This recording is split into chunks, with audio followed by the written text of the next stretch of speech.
Good morning, good afternoon, good evening, wherever you're watching us from. Welcome to the new talk show in town. Yes, it's a law school space. My name is Brian Law School. Make sure you subscribe, turn on the notification bell, and make sure every time you're uploading, you watch our episodes because it's going to be amazing, amazing, amazing. But now, let's roll it.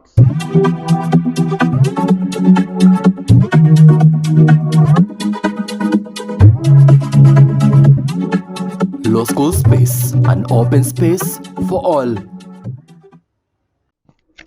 Welcome back once again. Now let the show begin. What do you mean?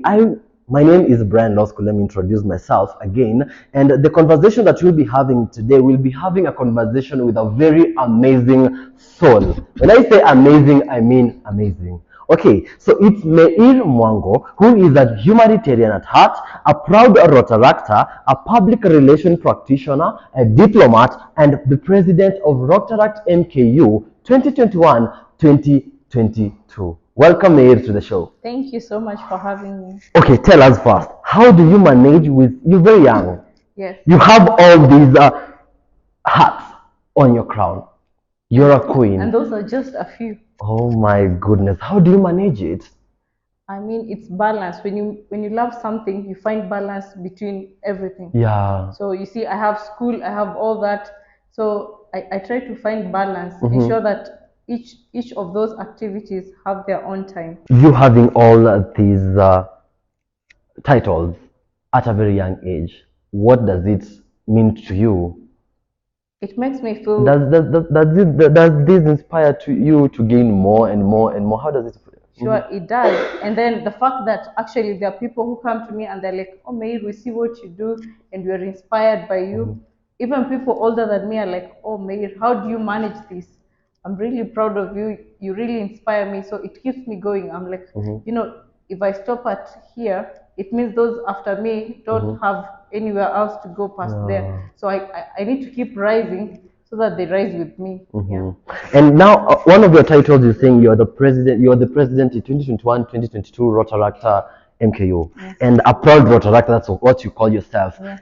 To people who are hearing the word Rotaractor for the first time, can you please tell them what is Rotaract? I'll give a brief definition of what Rotaract is. It's basically a group of young professionals brought together through friendship to give back to the society. Rotaract is, birthed from the bigger organization Rotary. Rotary is of, like, let me not call them old, but the older professionals, people who have already built their careers. Then we are young professionals, meaning we are still building ourselves. So, and Rotary was formed in 1905 by some lawyer who's called Paul Harris. He had moved to Chicago and he wanted to, socialize. So he used to invite his friends over, and then it went over time. They could go to the other place. And then now they thought, what should we do now that we've been interacting amongst ourselves? And then they sought to do the first ever public toilet. That was their project. And that's basically what Rotary is. And Rotaract is basically what Rotary is, but with the younger generation. Then there's Interact, who are a younger version of us as well. So we do community service projects. That's an amazing work that you do, and I'm sure you guys, if you've come to meet Meir in person, she has this kind of charismatic heart, the smile, everything. She's just amazing, let me tell you. So let's get right into our conversation for today. And today we are just talking about body, our body, the body positivity, body insecurity, how we feel inside our body. And us being a Gen Z at our very young age, I know there's a lot of pressure from the society, from the how we look, how we carry ourselves. And I think sometimes this is something which is a very concern to us at a very young age. And that's why today Meir will be having a conversation with her about body positivity, body insecurity, body shaming. Meir, what's your take when it comes to people who have body insecurities? And according to you, what's the definition for body insecurities? For me, basically, body insecurity is self-imposed. If most of the time we find when someone is insecure Yeah. about something, it's normally not from people, it's actually from yourself. Because I have a friend of mine, she has like a really cute birthmark on her neck, and when I first saw her, that was like what the first thing I noticed about her, and it was really Yeah. cute. But then when we became friends and we could talk about it, Yeah, she yeah. was like, "I hate this birthmark," Oh my and I'm like, goodness. "That is the prettiest Yeah, thing you that's the have on your prettiest. body." So much as it's also provoked by people, because people think that you need to have a certain body, Yeah, yeah, yeah. majorly it really comes from people like you yourself, because there are things we have that we think are not really good on us that people find attractive. So body insecurity is majorly self-imposed, Self-imposed. but it's provoked by people from outside. I was talking about provoking people, and us at our very young age, we know we have a lot of pressure from the society, from the people around us, that they tell us, for example, let's say, for example, a man telling a woman, I need such kind of women, I need such a kind of women. Sometimes you tend up to compliment, especially, I may tend not to be biased, and guys, the opinion that we'll be placing here, it's our own opinion, and it's not that it's supposed to be Like that that, way. yeah. It's just our own opinions, so according to people out there, especially, there's always how we frame how women are supposed to be, right? The curves, you're supposed to be like this, you're supposed to be like this, you're supposed to be like this. You as a woman, what do you think? Especially when it comes to the other gender. Women are born of different body types. We have size 8, size 9, or whichever body. But there's that one that people think that that's the perfect. Yeah, most people think like you need to be figure 8 so that people find you cute. You need to have a huge behind or Get a lot of followers on Instagram. here. Yeah, but I think all bodies are perfect, because if I had a different body type right now, probably I could not be able to handle that. Yeah. And I have friends who are endowed and they can handle that. Imagine now me in my body with all that, it doesn't really sit well. Yeah. So, and then everyone, if you as a guy want a lady with a certain body type, that body type is there, go find it. Don't come to me that maybe I'm not that endowed and you want me to be endowed. I cannot build myself unless I opt for plastic surgery, which we don't advocate for. Or maybe you can do if you want.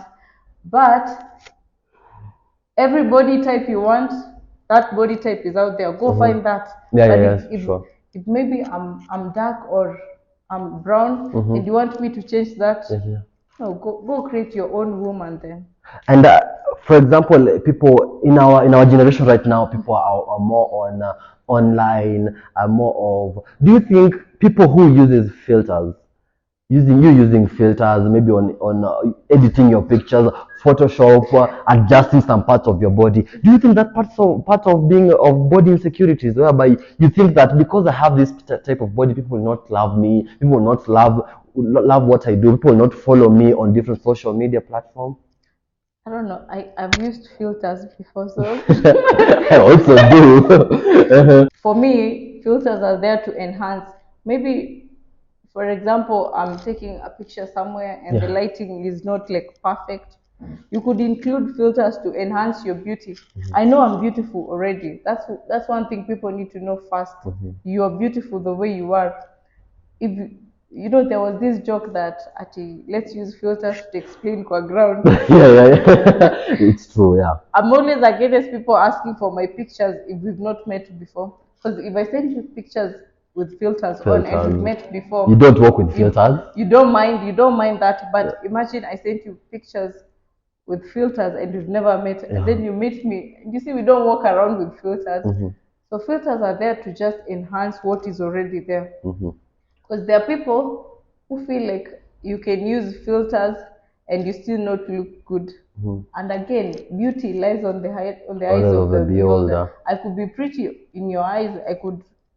No, I'm not ugly, but that's what I told you about me. Another person could view me as not so pretty. So I think it just from within. It's from within. Yeah. But now, we can't say that. Okay, you just mentioned something that everybody is beautiful, but I think the society have already set Set this standard, standard, beauty and this is my standards. opinion. These are standard whereby for you to proclaim that you are beautiful or you are this, you are supposed to be this and this and this and this and this, especially when it comes to attracting the opposite gender. So sometimes I think body insecurities comes from the different gender, whereby because sometimes as men, we tend to measure our beauty or our handsomeness based to how the opposite gender comes into you. Because sometimes man cannot come compliment his fellow man. You get what I'm saying? Yeah. And because it comes from the different gender, the body insecurity coming from the different gender. Now it's different now when it comes from within, because the society have set a certain standard of men, and I think sometimes it's not the way how you look. We have set standards of how people are supposed to maybe to perform in bed. You get where you're supposed to have nearly 10 minutes, and maybe for example you had an experience, you were just a 2-minute man. You tend to obviously body insecurity comes in there, because it comes from the different gender and the standards and all sorts of things. But now let me speak to you as a woman with your gender. Your fellow girls, your fellow women, we all see, like, people tells at women, your enemy is your fellow woman. And that's being an enemy. It means that you will get to contrast or to try to how can I say, kujifananisha with a fellow woman. How does it sound it to you, especially for you? How does it? Because I'm sure sometimes you can look at someone and compliment that person, and it may tend to kill you, whereby you say, "Oh, I don't have like that one." How does it sound to you? First, the notion of women are their own enemies has been going on for a while. But again, right now, women are rising to support fellow women. Women are. I'm high on complimenting my fellow women when they look good. You know, I even have friends who used to say, if you're going out, go and ask Meir how you look. Because me, I give honest opinion. If I feel you look really good, I will tell you you look really good. If I feel like, no, you should change something about this outfit, I will tell you to your face. Another thing, no, that one brings another thing I wanted to say. Like, if you are insecure about something, for example, you as a lady, you feel like you don't have a flat tummy, so that it's not projected to you by other people. How about you pull outfits that tend to, hide that tummy? Yeah. If you know you have a bigger tummy, and you wear clothes that enhance the tummy, and you're not confident, so it's different when you're confident. If you want to show us your tummy, go ahead and show us. But if you're not so confident, to build your confidence, minimize how it's being seen, because you'll become insecure when someone tells you, na leo tumbo yako inaonekana sana, you see.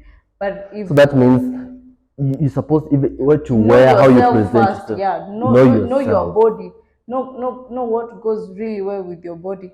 And again, you cannot wear what the other person is wearing. Yeah. I see a lady with a really cute dress, and You also want I'm that. like, I want that dress. That The dress can was be built cute for that particular body. yeah. Yeah. And then you want to pull the same dress and look the same. Look the No, it same. doesn't work like that. We need to understand our bodies and dress our bodies accordingly. You don't have to look like the other women. We are not the same. We are all built different. So Beautiful. it really goes down to knowing yourself. Knowing yourself. Know what goes well with your body, and work with that. You don't have to look like your friend because she's wearing this certain type of a dress. You also have to wear that certain type of a dress. It doesn't work like that. Oh, we have talked a lot about body, especially when you're doing to body parts. Now let's come to now thinking, and now it comes to inside and how we carry ourselves, the courage and everything. Because sometimes we have insecurities within ourselves that we tend to even bring. We can project it out here, but by just expressing ourselves, because it also comes from within. Because we have insecurities from inside, right? How can if someone has insecurities from within, right? For example, you're seeing someone, you've just mentioned something to do with insecurity comes from within. Yeah. Now let's focus on insecurity come from outside, whereby it now tends to hurt you from inside.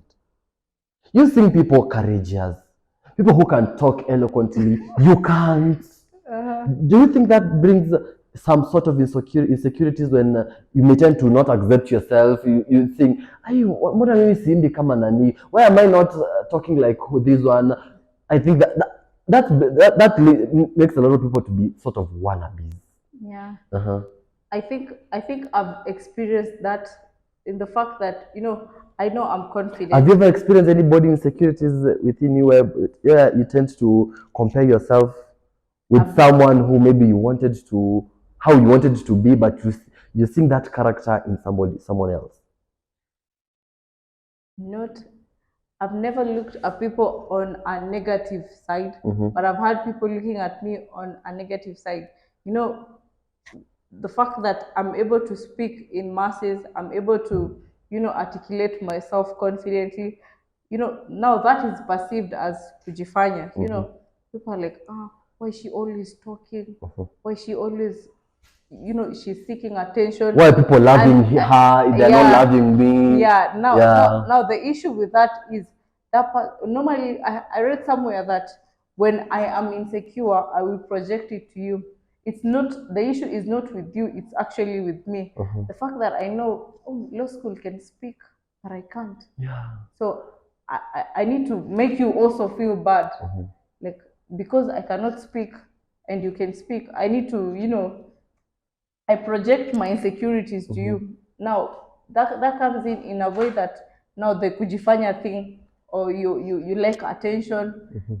It's not that this person actually wants to be you, but they cannot be you. So they need to find a reason to make you feel, lesser of yourself. Yeah. Less of yourself. So do you think the people you look up to, they're the one who feel, or you're the one who makes yourself feel the way you're feeling, that insecurities, that like you're shaming yourself? It comes from you yourself, because you see, if someone is, is eloquent and they're doing their own stuff, they don't have you in their mind, they're just doing themselves. It becomes an issue when you have them in your mind. You're like, why are they doing good than me? That becomes an issue. But if you view yourself, because you could be still okay, an introvert person, you could thrive in, the intimate conversations and not masses. So find your spot. Find a spot. Find what works best for you. Wow, those are nice words. Ladies and gentlemen, Meir will be coming back after this break, and I think you'll be telling people out there what they should feel about themselves, right? So we'll be right back after this break.